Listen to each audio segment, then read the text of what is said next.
My gardener asked how much the car in the driveway cost. When I told him the Hyundai Veloster started at a little over $17,000, he almost dropped his rake. He said he thought it was around 70 grand, just judging from the way it looked. For what it's worth, that same gardener drives an Infiniti EX35. I also had more than one parking attendant in Manhattan ask me about the Veloster. People even stopped at traffic lights and asked me questions about the unique-looking vehicle. My answer to everyone was the same. Great car, but a little slow. Now, I mean, it's not scary slow, just slow enough that I notice it when I'm trying to merge onto the automotive equivalent of purgatory, also known as the New Jersey Turnpike. An owner would have to take that into account if they live in an area where merging is akin to a blood sport.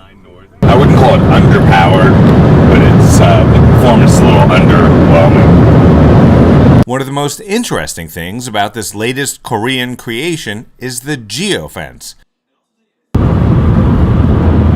No, I didn't know what one was either. It's something you can create online. Let's say you want to let your roommate borrow your car and tell him he can't leave Manhattan, but just to make sure, you can go online and put in your username, password, and PIN number and put a Geo-Fence around the island of Manhattan. We're stopped in traffic right now. The Geo-Fence alert is telling me that we were stopped in traffic on the Pulaski Skyway instead of being where we were supposed to be, because we told the Geo-Fence that we weren't going to leave the island of Manhattan. The Hyundai will drop a dime on your roommate every time he leaves Manhattan. As a matter of fact, this car is kind of compulsive about it. I was doing an interview at BMW headquarters in Woodcliff Lake, New Jersey, and the Hyundai reported the exact address of where I was parked. It also reported back every time I started the car outside of my Geo-Fence.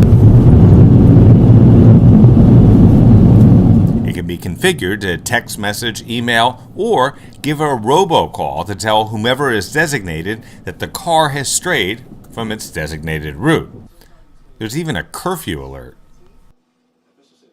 Adult children of older parents can also set the Geo-Fence around their parents' house so you know they got home safely.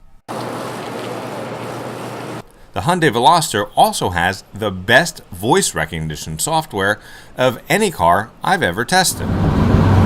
In the real world, there are some little things that could be corrected. For example, the cup holders are not illuminated, so it can be difficult to park your drink when it's time to shift. Additionally, while 3 power window buttons, remember the car's a 3-door, are backlit, the power door lock button is not. Something we figured out when a creepy guy was walking towards the vehicle late one night in Midtown Manhattan. The 2012 Veloster we tested with the manual transmission starts at a little over $17,000. The visibility was great. Speaking of visuals, Hyundai says the reason the third door is on the passenger side is that buyers of the vehicle like to walk up to a coupe when they get into the car, but they like the functionality of a door to the back seat for when they're carrying around friends.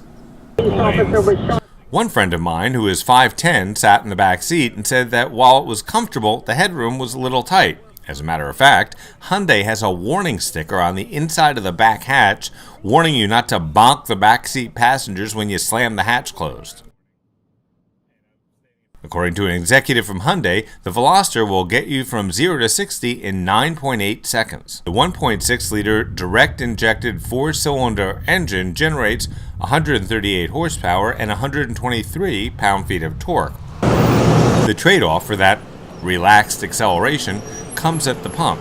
The EPA estimates the Veloster at 28 miles per gallon city and 40 on the highway.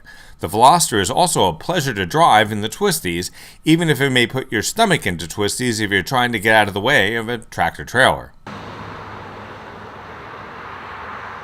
The price is tested with the optional 18-inch wheels, fog lights, panoramic sunroof, leather-wrapped steering wheel and shift knob, and the tech package with the navigation system, park assist, backup camera, and proximity key came out to be $21,300. I'm Grant Winter reporting for a Real World Test Drive.